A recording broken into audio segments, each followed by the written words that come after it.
Alright guys, plaster cloth time. Got my tray of water here, and I have my plaster cloth, paintbrush, scissors. So I'm going to start and I will show you the results here. Okay, so there's one roll of plaster cloth down. Started back here and working my way to the front. I think I made a mistake here in that I put the side with the plaster down. Now I knew better, but you know, there again, wasn't paying attention. So you can see up here in the front where it's there are a lot fewer holes. What I do after I get the cloth down, and this was like, gosh, 4 or 5 years ago when I did this, I just take a paintbrush, dip it in the water, and brush over the cloth, and what that does, it spreads the plaster into the holes. So I'm going to start with another roll here, come back down the side, and then we'll take a look at that. So it's been about 24 hours since the previous segment, and I have this whole side of the layout covered in cloth. So what I was talking about earlier, where you can see here the holes are fairly visible. You know, I'm not too worried about that. That'll cover up with paint. But here in the front and further down on the back, where I had the cloth with the plaster side up, it does a much better job of filling in when you use the wet paintbrush over the top of it. Was able to get really close to the roadbed here, and I haven't cleaned any of this off yet. That's why you see all the white splotches laying around. I'll just take a damp cloth and wet that down. The plaster will come up, but I think it came out pretty well. I was able to run the cloth right up, as I said, right next to the roadbed and kind of seal that area so it won't get ballast leaking down between the scenery and the roadbed. So I ran one little strip down between the end of the riser and the bridge abutment. So I'm not sure what I'm going to do yet here. I had a piece of some of this newsprint in there, and it was too thick and I couldn't get the cloth wrapped around it. So what I may do is try something else there. I don't know if I'm happy with that, but so anyway, I've got it here up next to the roadway. Again, I'll clean that off the road, and tonight I'm going to run cloth down this way. And I've decided where, at least I've made one decision, where I'm going to have the tunnel end. I'm going to have it end right here, right where that straightaway starts, so that you know, maybe in here somewhere. You know, what that'll do is I won't have to worry about the longer cars swinging into the edge of the tunnel portal.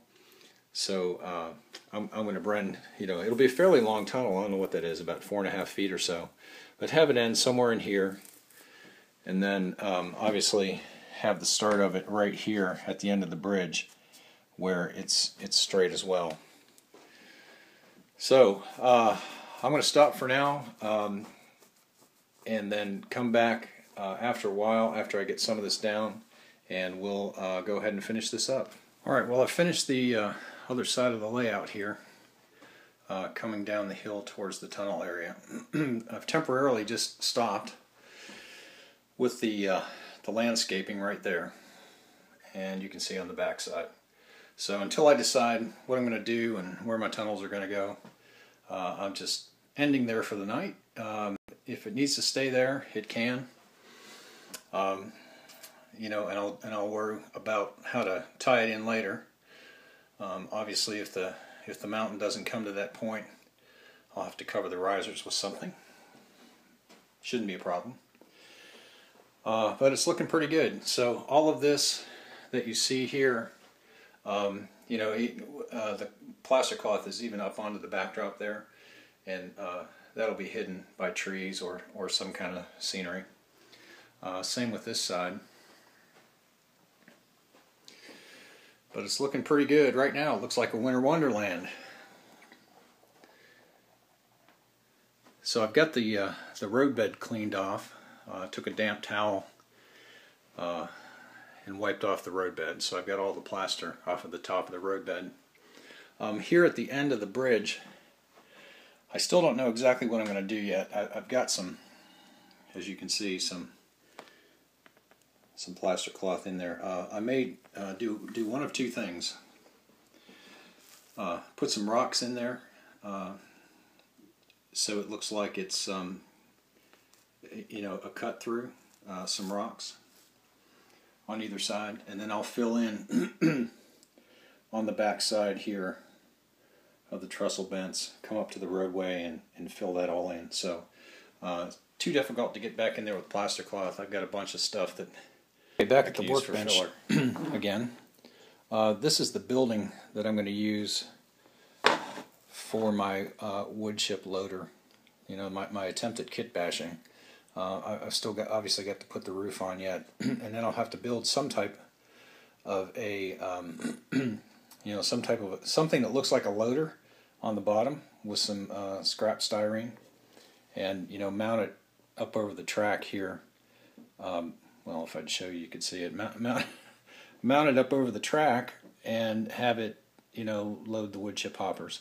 You know, I don't know. Maybe it's too big. I'll see what it looks like when it's done. But anyway, if I hate the way it looks, I can always make a small warehouse out of it. You know, cut out a couple of loading bay doors here in the side, and you know, put another entrance here down at the end. So it shouldn't be too hard to do. I wanted to show you here what I was working on last night. Let me just stand this up here. So I think that shows up fairly well. These are the sides to the MAC Corporation, Milton A Corporation. What I did there is I had two different colors of tan spray paint, and I purposely left the top section a little bit light. I didn't want to put it on there heavy enough to cover all of the blue, you know, the original color of this. So it has a, you know, a slightly weathered effect. It looks like the paint's coming off. And then what I did at the bottom was I put a stripe around the bottom in a darker color. So just to give it some interest. The way I did that was the first thing, I put a strip of masking tape on the bottom, spray paint at the top, and then I got some of that easy release painter's tape. I think it's called Delicate Release or something like that, and then I masked the top off here with that and painted the bottom in that darker color. So I think it'll look pretty good, you know, when I get it all together. So I have a bunch of the body panels here to work with, and you know, so I think what I'm going to do now, since I'm tired of standing up putting plaster cloth on, and I'm actually done with everything I know to do in plaster cloth right now, so I'm going to work on this building a bit and put the large building together, and I'll come back and show you what that's going to look like. I guess I'll have to decide whether I'm going to make it a single track or a double track. And I think I've decided to do a single track entrance. And I think that's going to be a little bit better, at least you know, for my plan for my lumberyard. I'm going to start with a single track, and then you know, kind of put half the building together maybe, and see how that looks, and then make my decision. So I will come back shortly. Again, I apologize for doing these progress types of updates here. I still don't have a chip for my other camera, and I have no tripod for my cell phone. So anyway, this is the building which now has the roof on it. And what I've just finished up here is I've cut out the bay doors on the building, and I've cemented the reinforcing strips. I guess they're glue strips really to the seams on the backside. So anyway, there's the one end of the building, and this is the other end of the building. So I'm trying to decide right now on how many panels to put down the side of each one. And I'm thinking that I'm going to go with 5. I'll have to lay it out and see how big it is, but if I go with 5, that will give me another building the same size as this one, which could be a little warehouse. So as I'm talking here, I'm thinking that maybe 4 is the right size for this building, and then that would leave me another building that would be 50% bigger than that one. It would have one additional panel down the side, and then I can cut loading bays into each one of those. And I think that's what I'm going to do. I think I'm going to do four panels on the side of the larger building, and then 3 panels on the side of the smaller building. And I believe that I'm going to arrange it similar to how I have these buildings here. So the possibly the longer building will be at this end of the yard, and the smaller truck warehouse will be at that end of the yard. That way I'll have room to back cars through the building and out the backside onto a siding. So I can back a bunch of empties in and pull them forward as they're loaded. So that's the plan anyway. And I think I'll just do a single track. I'll do one track for in the building, another track for the wood chip loading area, and I may do another short siding just to be serviced possibly by maybe just one section of the loading dock and the ramps. So we'll have to see how it all goes together once the buildings are done. So that'll give us a much better idea of the size and arrangement and how things are going to look. So I'm going to stop talking here for a minute. I think these are probably dry enough that I can go ahead and start assembling some side panels. So I can move these off my workbench here and start putting side panels together. And then I'll come back and I will show you the next step with the door trim pieces installed. So there's one side, there's the other side. And I have on 2 of the end panels cut out some loading bay doors. So this will just be it'll be on the opposite side from the doors. So on this corner, going down this direction. So I'll go ahead and try and get these assembled here, and maybe put the building together. And here's the shell of the Milton A Corporation put together. So there's the side with the large bay doors. And on the opposite side, I've got 2 truck loading bays.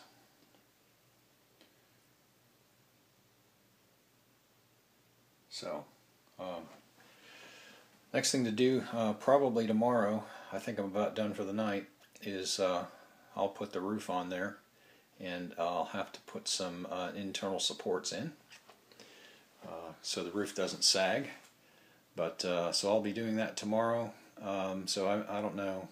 What I may do is just go ahead and as you're watching this, you'll know I've posted it tonight before I finish this. So I'm going to go with that. So I've got my my small building done, the shell of the lumber yard, and over here is the warehouse. It's still sitting, waiting to be put together. It's got 3 side panels, so it'll be about this wide and about that long from here to here. And I'll cut openings in at least 2 of them, if not 3 of the panels. So anyway, that's it for tonight. Thanks for watching. And ladies, this is the first look at the proposed lumberyard arrangement. You can see the warehouse here. It's got a couple of loading doors on this side with the Vinnie built open overhead doors. I guess you can see those fairly well. And on the back side, there's a loading dock with a couple of open doors for freight car, boxcar service. I don't have the buildings finished yet. They're just put together. They're not detailed, no floors or anything. But some room here for loading trucks directly off the loading dock, and some room here for storage of trailers. This is going to be my lumber storage shed. I think you've seen that before. And this is going to be the main lumber mill. It's got access for the center beam flats and bulkhead cars here. I've changed my mind a bit since earlier in the week, or that could have been last week now. I've kind of just strung these videos together, but so I've got a couple of overhead doors in here, little pickup truck. There's the access to the lumber mill. So this blue building up on top here is the one that I was going to put in as the loading bin for the wood chips. But I've actually found another. It's actually a gravel loader that I've ordered. And I'm going to put it, there'll be a track here that'll run under the wood chip loader for all of my thousands of wood chip cars that I have over here.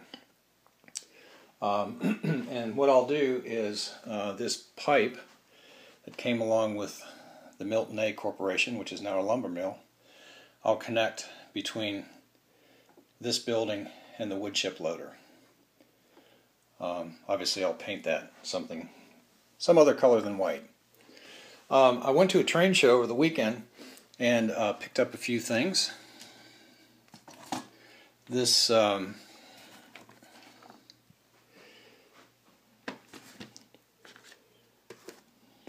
Seamaster forklift. It's got some barrels and some crates and pallets in there. Got that for $7. Been looking for a forklift, and they're kind of hard to find for under $5, $6, $7. So I was glad to be able to pick up the rest of that. I also got the Walthers roof details kit. So that'll come in handy. I don't have really any roofing details. There was a small package of roofing details that came along with the Milton A Corporation.